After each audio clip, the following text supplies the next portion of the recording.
most revered Secretary Swamiji of the State College,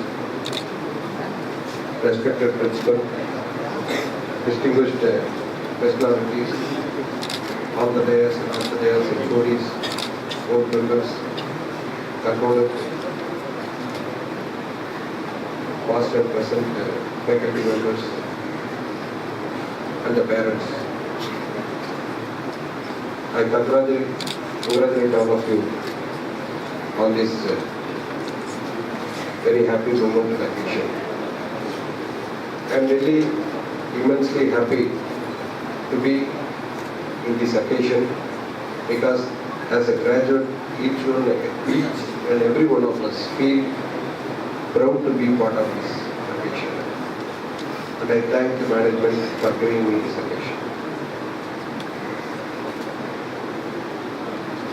I am basically a student of management from Madras University. I learned only one thing. என்ன தெரிஞ்சுக்கிட்டேன் நான் MBA படிக்கும்போதுன்னா கம்யூனிகேஷன்றது எப்போ கம்ப்ளீட்னா நம்ம பேசுறதும் அவங்க போய் ரீச் ஆகுதான்னு நினைச்சான். இப்போ நான் இங்கிலீஷில் பேசினா இங்கே பாதி பேருக்கு ரீச் ஆகுதுன்னு கூப்பிட்டு போச்சு. ஸோ அதனால்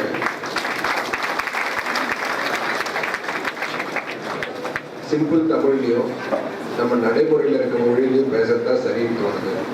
ஏன்னா பேரண்ட்ஸ் இருக்காங்க இங்கே, அதனால் தமிழ்லேயும் பேசுறதுக்கு நான் அனுமதிக்கணும்.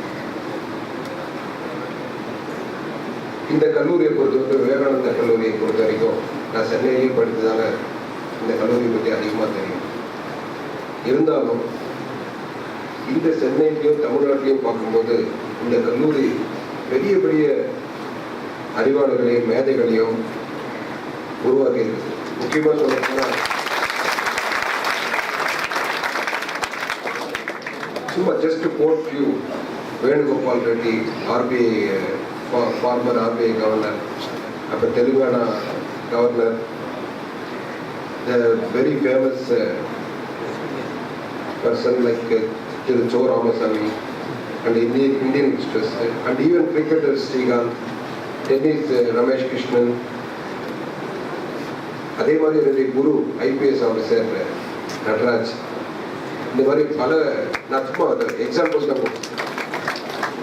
ஸோ இந்த லிஸ்ட்ல நீங்க எல்லாமும் சேரணும்னு என்னுடைய ஆசை.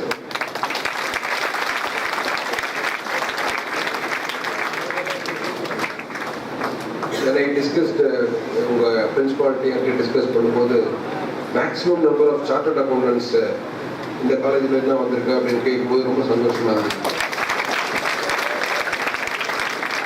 This was actually news to me. எங்களுக்கு தெரியாது 60% chartered accountants are from this college.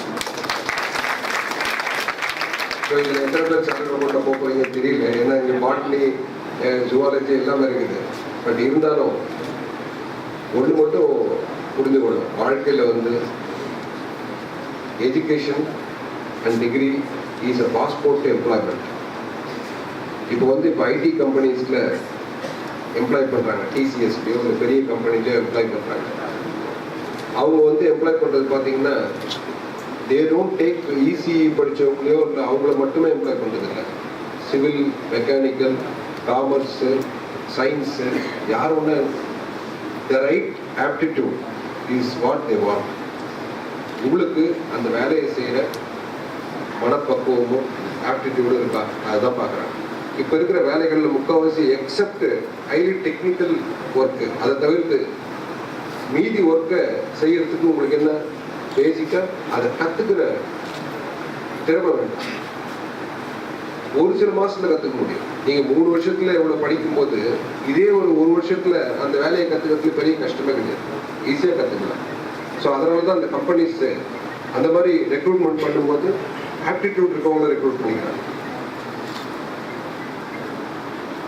இது வரைக்கும் எப்படின்னா you have been living in a very safe zone.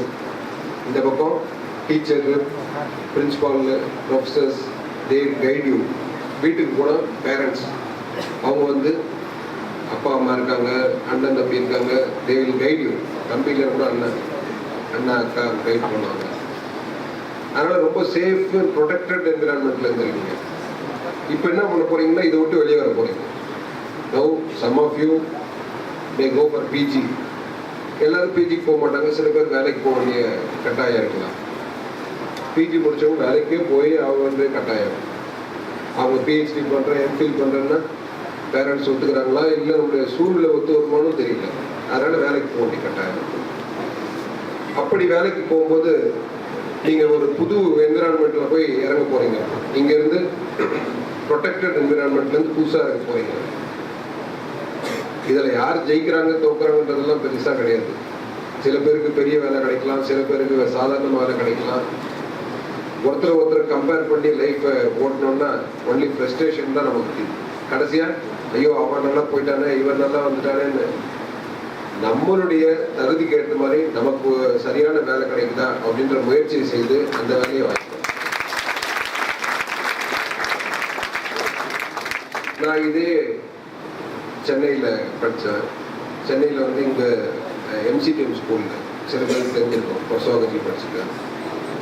என் கூட படித்தவங்க சில பேர் ஸ்கூலோடு நிறுத்திட்டு ஆட்டோ ஓட்டுறவங்க இருக்காங்க.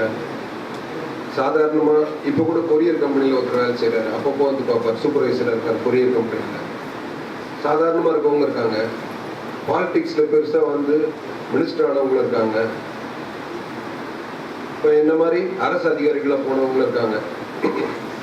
இந்த மாதிரி படிச்சுட்டு வர்றவங்க ஒவ்வொருத்தரும் ஒரு வேலைக்கு போவாங்க. எந்த வேலையுமே கீழ்த்தரமான வேலை கிடையாது, எந்த வேலையுமே உயர்ந்த வேலை கிடையாது. ஆஸ் லாங் அஸ் நம்ம மனசில் இருக்கிறோம், எந்த வேலையை நம்ம சுத்தமாக செய்கிறோமோ, மன திருப்தியோட இன்வால்மெண்ட்டோட செஞ்சோம்னா அந்த வேலையில் நம்ம கண்டிப்பாக சிறப்பாக செய்யணும். முக்கியமாக இப்போ நம்ம விவேகானந்தர் காலேஜில் படிக்கும்போது மீதி கல்லூரிகளை விட உங்களுக்கு டிசிப்ளின் ரொம்ப அதிகமாக இங்கே டீச் பண்ணுவாங்க. எனக்கு தெரியும், ஏன்னா ஆயிரம் சொல்லிட்டேன். நான் வந்து அச்சேபன் கல்லூரியிலேருந்து வந்ததால எனக்கு உங்கள் காலேஜை பற்றி நல்லா தெரியும். இந்த கல்லூரியில் வந்து எப்பவுமே டிசிப்ளின் அதிகமாக. அது வந்து டிசிப்ளின்றது தவறான முறையில் சொல்கிறேன், கட்டுப்பாடு கிடையாது. டிசிப்ளின்றது சொல்லிக் கொடுக்கறது, எது செய்யலாம் செய்யக்கூடாது அப்படின்றத சொல்லிக் கொடுக்கறது. நெறிமுறைகள், வாழ்க்கை நெறிமுறைகள். இந்த நெறிமுறைகளில் தவறாமல் சொல்லிக் கொடுக்குற கல்லூரி. இந்த நெறிமுறைகளில் இந்த கல்லூரியில் இப்போ இருக்கும்போது உங்களுக்கு ஒரு கட்டுப்பாடாக கூட தெரிஞ்சிருக்கலாம். அது ஒரு நம்மளை அப்படியே கட்டி போட்ட மாதிரி நம்ம லைஃப்பை அப்படியே இது பண்ணுறாங்கன்னு கூட நினச்சிருக்கலாம். ஆனால் வெளியே போய் வாழும்போது, வெளி உலகத்தை சந்திக்கும் போது இங்கே நீங்கள் கற்றுக்கொண்ட கட்டுப்பாடோ ஒழுக்கமோ எந்த அளவுக்கு உங்களுக்கு யூஸ்ஃபுல்லாக இருக்கும் நீங்களே தெரிஞ்சுப்பீங்க, போக போக தெரிஞ்சுப்பீங்க. ஜஸ்ட் கோட் சாமி விவேகானந்தா ஒரு தான் சொல்லியிருக்காரு, the youth is to take risk in life. If you win, you may lead. If you lose, you may guide. அவ்வளோதான்.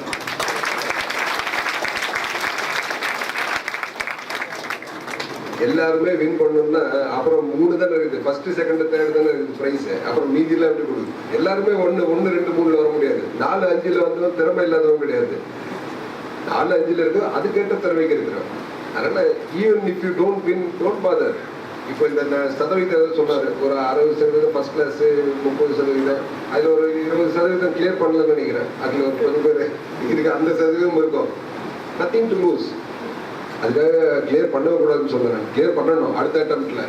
பட் ஆனால் அது ஒரு தடங்களாக இருக்கக்கூடாது. என்னடா நம்ம வந்து இதில் பாஸ் பண்ணலையே, ஐ கரெக்ட் ப்ரொஃபஸர், சில பேர் பாஸ் பண்ணலையே, நத்திங் தான்.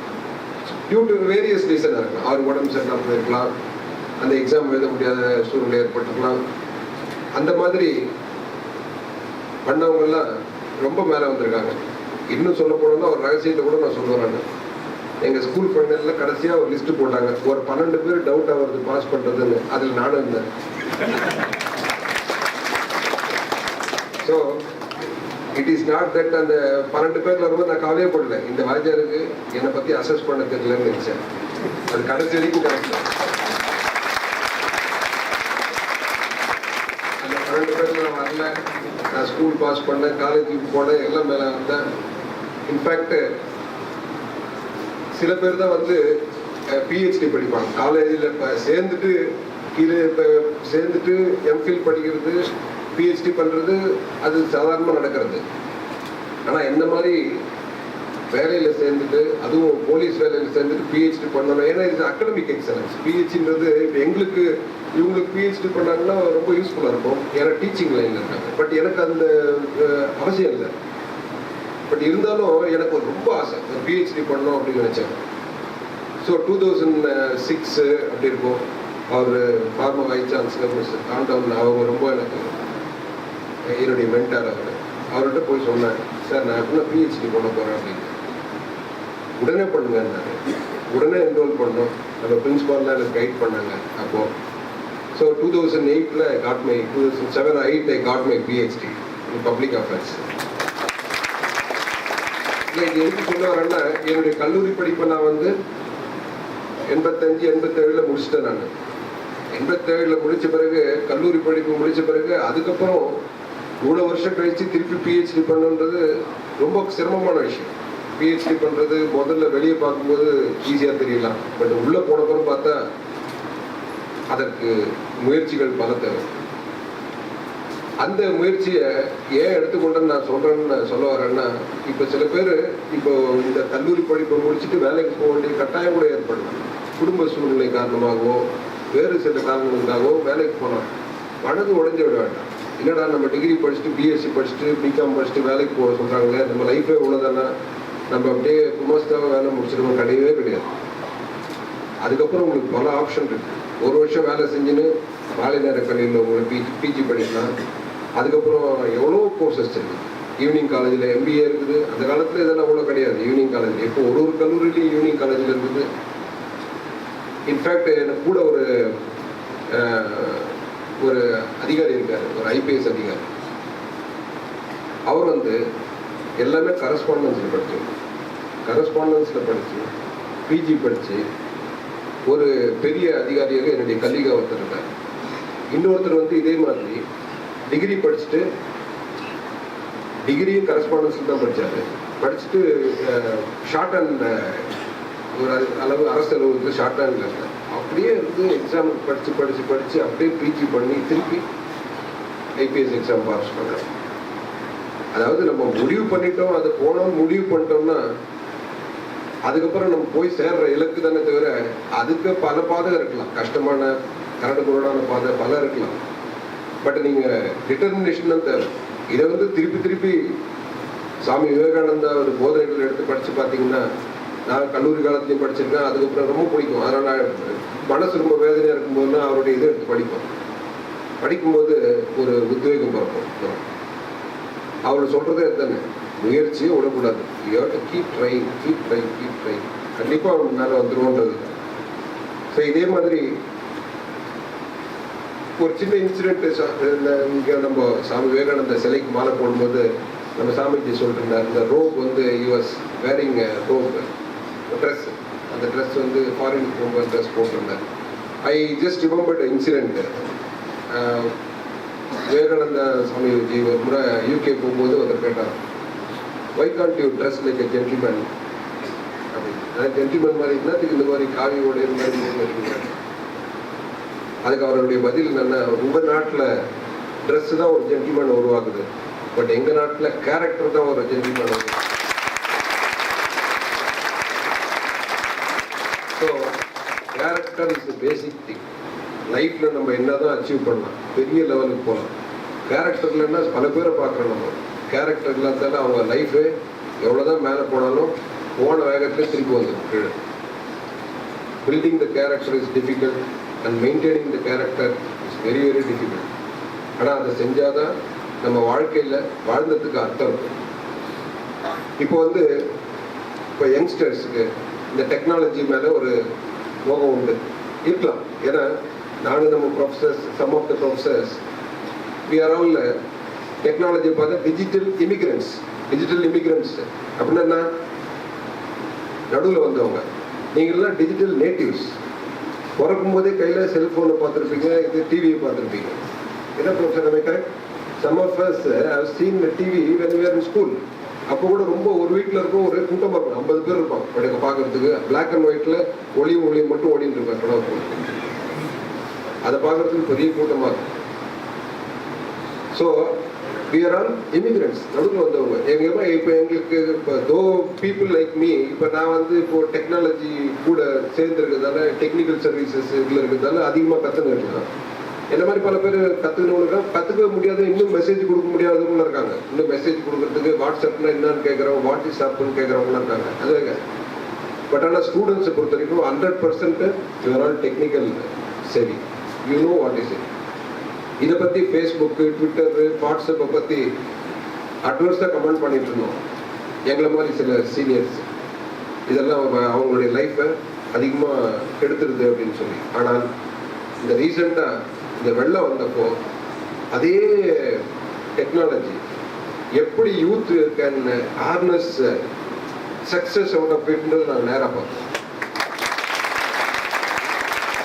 அதே ஃபேஸ்புக்கு, அதே ட்விட்டரு, அதே வாட்ஸ்அப்பை பயன்படுத்தி எப்படி அவங்களுக்குள்ள ஆர்கனைஸ் பண்ணி அரசாங்கத்து கூட சேர்ந்து எந்த அளவுக்கு பெரிய விதத்தில் ஹெல்ப் பண்ணாங்கன்றத என்னுடைய உணரால் வாழ்க்கையில், சர்வீஸில் 25 வருஷம் போலீஸ் வாழ்க்கையில் நான் பார்த்தது கிடையாது. இந்த மாதிரி அந்த மாதிரி ஒரு ஆச்சரியமான விஷயம். என்னுடைய டாக்டரும் லா college student, engineering college student, அவங்களாம் உடனே எல்லாரும் சேர்ந்து குரூப் ஆகி ஒரு இடத்துக்காக போய் எல்லாமே வாட்ஸ்அப்லேயும் ஃபேஸ்புக்லேயும் தான் அவங்க குட் கான்டாக்ட். ஏன்னா ஃபோன் ஒர்க் பண்ணல, ஒன்லி நெட் மட்டும் ஒர்க் பண்ணியிருந்தது. ஸோ எதுக்குமே டபுள் எட்ஜ் இருக்குது. நம்ம வந்து டெக்னாலஜியும் இந்த மாதிரி வாட்ஸ்அப்பு, ட்விட்டரு, ஃபேஸ்புக்கு இதில் டைமும் வேஸ்ட் பண்ணலாம், அதே நேரத்தில் அதை யூஸ் வேணாவும் பண்ணிக்கலாம். இது கையில் இருக்கிறது அந்த டெக்னாலஜி மேலே இல்லை, நம்ம கையில் தான் இருக்குது. நீங்கள் சும்மா வாட்ஸ்அப்பில் நான் காத்தால் எழுந்துட்டேன், பல் தேய்ச்சிட்டேன், திருப்பி நான் காலேஜுக்கு போகிறேன் அப்படின்னு இதில் மெசேஜ் கொடுத்துன்னு இருக்கலாம். அல்லது யூஸ்ஃபுல்லான விஷயத்தையும் ஷேர் பண்ணிக்கலாம். ஸோ சில பேர் சும்மாவே இது மாதிரி அதை பயன்படுத்த தெரியாமல் பயன்படுத்துறேன். ஸோ இந்த விதத்தில் பார்க்கும்போது யூத் வந்து they are well qualified to use the technology. So ஒன்று அந்த டெக்னாலஜி எப்படி அப்ரோப்ரியேட்டாக யூஸ் பண்ணணும் அப்படின்னு சொல்லுறது. நம்ம farmer president late doctor Abdul Kalam அவருடைய எந்த ஒரு பேச்சையுமே நான் அவருடைய கோட் இல்லாமல் நிறைவு பண்ணுறதில்லை. கோட்டுன்னா அவர் ஒன்றும் இதெல்லாம் சொன்னதில்லை, இதெல்லாம் அந்த கோட் மாதிரி எதுவும் சொன்னதில்லை. ஆனால் அவர் பேசினது எல்லாமே கோட்டு தான். ஒரு வார்த்தை ஒரு ஊர்லேயும் ஒரு இடத்துலையும் அவர் போய் பேசும்போது இளைஞர்களை, உண்மையிலேயே இளைஞர் சக்தியை கண்டுபிடிச்சவரும் அவர் தான். அதனுடைய 2020 அது எப்படி இருக்க போகுதுன்னு சொன்னவரும் அவர் தான். இப்பவும் பார்க்குறோம் உலக அளவில் நம்மளுடைய எக்கானமியில் இருக்கிறவங்களுக்கு, எக்கனாமிக் ஸ்டூடெண்ட்ஸுக்கும் professors will say agree with me, GDP growth பார்த்தீங்கன்னா உலகத்தில் எங்கேயுமே கிடையாது. இப்போ 7.5% க்ரோத் அப்படின்றது எங்கேயுமே கிடையாது உலகத்தில், நம்ம இந்தியாவில் மட்டும்தான் இருக்கு. அது மட்டும் இல்லை, இப்போ ஜப்பானில் வந்து நீங்கள் பேங்க்கில் பணம் போட்டு வைக்கணும் அப்படின்னு சொன்னால் இங்கே நம்ம சேவிங் பேங்க் அக்கௌண்ட்டில் போட்டால் இங்கே இன்ட்ரெஸ்ட் கொடுப்பாங்க, அங்கே அவங்க இன்ட்ரெஸ்ட் கொடுக்கணும். நம்ம போட்டு வச்சுன்னா நம்ம தான் இன்ட்ரெஸ்ட் கொடுக்கணும். அதே மாதிரி இப்போ யூரோப்பில் வந்து ஒரு கண்ட்ரியில் போய் ஒரு ஃபைனான்ஸ் பண்ணுறாங்கன்னா, ஒரு இடத்துல இன்வெஸ்ட்மெண்ட் பண்ணுறாங்க அப்படின்னு சொன்னால் அவங்களுக்கு இவ்வளோ ரிட்டர்ன் வரணும். அவன் என்ன நினைக்கிறாங்கன்னா மினிமம் 3% ரிட்டர்ன் வந்தால் கூட போதும், 2% அது கூட வராது. இப்போ நீங்கள் யூரோப்பில் போய் இன்வெஸ்ட்மெண்ட் பண்ணாங்கன்னா 1% ரிட்டர்ன் கூட வராது அவங்களுக்கு. ஆனால் இந்தியாவில் ரிட்டர்ன் வந்து இன்வெஸ்ட்மெண்ட் பண்ணும்போது அவங்களுக்கு 7% ரிட்டர்ன் கிடைக்கும். இதனால தான் எல்லாரும் இங்கே தேடி வராங்க. இது வந்து எப்படி பாசிபிள் ஆச்சுன்னா with the power of youth. It is not power of gold, it is power of youth which has got. ஆனால் இதை சஸ்டெயின் பண்ணுறது உங்களாட்ட தான் இருக்குது. இதை சஸ்டெயின் பண்ணி இன்னும் மேலே நானே வந்து இப்போ நேற்று கும்பகோணத்துலேருந்து மகாமகம் டியூட்டிக்காக போயிட்டு நேற்று வந்துட்டு இருந்தேன். நான் ஒரு முறையும் அந்த பக்கம் வரும்போது, வில்லேஜ் சைடு வரும்போது தான் பார்ப்பேன் பல மாற்றங்கள். அந்த காலத்தில் குடிசைகளாக இருக்கும். நான் நெய்வேலியிலேருந்து பண்ருட்டி பக்கமாக வந்துருக்கேன், வந்து போய் பார்த்தேன். இதே இடத்துல நான் பார்த்துருக்கேன், குடிசைகளை பார்த்துருக்கேன், சின்ன வீடுங்களை பார்த்துருக்கேன். ஒரே ஒரு குடிசை கூட இல்லை, இல்லைங்க, ஸ்பிளிட் ஏசி இருந்தது அந்த இடத்துல. குடிசை அந்த இடத்துல ஸ்பிளிட் ஏசி போட்டு ஒரு வீடு இருக்குது. எந்த சின்ன ஊர்ல பார்த்தாலும் ஒரு பேக்கரி இருக்குது, ஒரு ஹோட்டல் இருக்குது, ஒரு ஏசி ரெஸ்டாரண்ட். எனக்கு ஐ வாஸ் ரியலி அமேஸ்ட். இப்போ வந்து பாவர்ட்டின்றது அப்சல்யூட் பாவர்ட்டி கிடையாதுங்க. அப்சல்யூட் பாவர்ட்டின்றது கிடையாது, only relative poverty. You know the difference. Relative poverty, நீங்க ஐபோன் வச்சிருக்கீங்க, நான் நோக்கியா ஆர்டினரி ஃபோன் வச்சிருக்கேன்னா அது ரிலேட்டிவ் பாவர்ட்டி. இதுதான் இருக்குது இப்போ. வேற அப்சல்யூட் பாவர்ட்டி, ஃபோனே இல்லைன்ற அப்சல்யூட் பாவர்ட்டி கிடையாது. ஏதோ ஒரு ஃபோன் நம்ம கடைசி ஒரு 250 ரூபாய்க்கு ஒரு ஃபோன் தரேன்னு ஒருத்தர் சொல்லியிருக்காரு. தெரியல, கொடுத்தாங்கன்னு தெரியும். இதே மாதிரி தான் ஒரு டேப் கொடுக்குறாரு ஒருத்தர், அது வந்து தெரியல. பட் இதே அது தான் பார்ப்போம். ஸோ இந்த பாவர்ட்டி தான் இருக்குது தவிர இது வந்து possible because of hard work. எல்லாமே அவங்கவுங்க ஏரியாவில் ஹார்ட் ஒர்க் பண்ணதால் இதை கொடுத்துருக்காங்க. ஸோ இந்த ஒரு நல்ல அக்கேஷனில் உங்கள் எல்லாரையும் மீட் பண்ணுவோம். இது மாதிரி நான் பல காலேஜுக்கு போய் இன்ட்ராக்ஷன் பண்ணுவேன். இது வந்து ஃபார்மல் டாக். நான் இன்ட்ராக்ஷன் பண்ணும்போது we used to have 1 hour 2 hours interaction. I used to ask them questions and we used to give them open house session so that let them ask questions. ஏன்னா நீங்கள் வந்து criticise பண்ணி மட்டுமே இருக்க முடியாது. Doctor Abdul Kalam அதான் சொல்லுவார். வெளிநாட்டில் போகும்போது இதே இந்தியன் சிங்கப்பூருக்கு போகும்போது டிராஃபிக் வயலேஷன் பண்ணிடுவாங்க. அங்கே சிங்கப்பூரில் பண்ணுவீங்களா நீங்கள்? அங்கேயே நிறுத்தி ஃபைன் போடுவோம். அதே மாதிரி ரோட்டில் நடக்கும்போது ஒரு அசிங்கம் இருக்குது, ஒரு நாய் அசிங்கம் பண்ணி வச்சுருக்குன்னா இங்கே என்ன கார்பரேஷன் வேலை செய்யலான்றீங்க. ஆனால் இதே நீங்கள் வந்து யூரோப்பில் நாய் வாக்கிங் கூப்பிட்டு போகும்போது நான் நேராகவே பார்த்துருக்கேன், ஸ்பெயினில் பார்த்துருக்கேன். ஒரு old lady she was taking walking. அந்த நாய் வந்து ஒரு இடத்துல அசிங்கம் வந்துச்சு. அந்த அம்மா உள்ளே விட்டு ஒரு பிளாஸ்டிக் பை எடுத்து அந்த நாய் அசிங்கத்தை எடுத்து அந்த பிளாஸ்டிக் ஒரு பிளாஸ்டிக் க்ளவுஸில் அதை எடுத்து அந்த பையில் போட்டு அதை திரும்ப டஸ்ட்பினில் போடுறாங்க. நம்ம என்ன பண்ணியிருக்கோம்? நம்ம நாயை எடுத்துகிட்டு போனால் அது என்ன அந்த இது லைட் போஸ்ட் ஓரம் போனால் நம்ம கூப்பிட்றது இல்லையா? நம்ம பழக்கம் பண்ணதால் தான் லைட் போஸ்ட்டுக்கு போகுது. யூரோப்பில் டாக் லைட் போஸ்ட்டுக்கு போலியே, ஏன்னா அவன் பழக்கம் பண்ணாது. இதை வந்து நம்ம மீதி பேர் குறை சொல்லியே பழக்கப்பட்டோம். இது சுத்தமாக இல்லை, குப்பை இல்லைன்ற எத்தனை பேர் நம்ம குப்பை போடாமல் இருக்கோம் ரோட்டில் போகும்போது. அப்படி எடுத்து அப்படியே பிடிச்சோன்னு அப்படியே இது பண்ணிட்டு போயினே இருக்குமே. அப்புறம் நம்ம குப்பை போடாமல் இருந்துட்டு அப்புறம் நீங்கள் கார்பரேஷனை குறை சொன்னால் பரவாயில்ல, நம்ம குப்பை போட்டு அவனை குறை சொன்னால் என்ன அர்த்தம்? ஸோ இதுதான் அப்துல் கலாம் சொன்னார். வெளிநாட்டுக்கு போகும்போது ஒரு வருஷத்தில் நீங்கள் சான் பிரான்சிஸ்கோ போகிறீங்க, நியூயார்க் போகிறீங்க, அங்கே போகிறோன்னு அடக்க ஒடுக்கமாக அவன் பேச்சு கேட்டு அடங்கியிருக்கீங்களே, ஏன் இந்தியாவில் அதை பண்ணக்கூடாது? இதுதான் கேட்குறேன். ஸோ இது ஒரு குடிமகனும் ஒரு யங்ஸ்டரும் புரிஞ்சுக்க வேண்டியது தான். ஐ ஆல்சோ ரியலைஸ் ஒரு 10 years back 15 years back SP Tirunelveli ஒரு முறை காரில் போயிட்டு இருக்கும்போது ஏதோ பேசிட்டே ஒரு பேப்பர் எடுத்து கார் கண்ணாடி எடுத்து வெளியே போக போனேன். அப்போ என் பொண்ணு வந்து சின்ன பொண்ணு ஸ்கூலில் படிச்சுருந்தேன். She stop, daddy what are you doing? அது குப்பையை போடுறேன். எது குப்பையை வெளியே போடுறீங்க? குப்பையை வந்து காரில் போடணும், அப்புறம் போனப்புறம் அதை எடுத்து குப்பை தொட்டியில் போடணும், என்ன வெளியே போடுறீங்க? அப்போ குப்பையை உள்ள ஊருங்க. எனக்கு சடார்னு இது நமக்கு தோணாமல் போச்சு. இவ்வளோ எனக்கு சொல்லித்தரல யாரும், என் வாஜாரும் சொல்லித்தரல, வீட்லேயும் சொல்லித்தரல. ஃபேக்டர் தான் இல்லை. அப்போ அது ஒரு பெரிய பொருட்டாக இல்லை. அதுக்கப்புறம் அன்னிலேருந்து இன்னைக்கு வரைக்கும் நான் ரியலைஸ் பண்ணிக்கிறேன். ஏன்னா காரில் போகும்போது முக்கியமாக நான் அங்கேயே கிழிச்சு அங்கேயே வச்சுக்குவேன். ஆஃபீஸ்க்கு வந்தப்புறம் அது இடத்துல வீட்டுக்கு வந்தப்புறம் இது சின்ன சின்ன விஷயங்கள். அதே தான் அந்த டாக்டர் அப்துல் கலாம் சொன்னதெல்லாம் இந்த மாதிரி சின்ன சின்ன விஷயங்கள் தான் which is going to be helpful. So இந்த மாதிரி பல விஷயங்களை ஷேர் பண்ண டைம் கிடச்சிது. எனக்கு வந்து 10 நிமிஷம் டைம் கொடுத்தாங்க, மேலே ஒரு 5 நிமிஷம் ஷூட் பண்ணிட்டேன். பட் இருந்தாலும் ஐ எம் வெரி ஹாப்பி.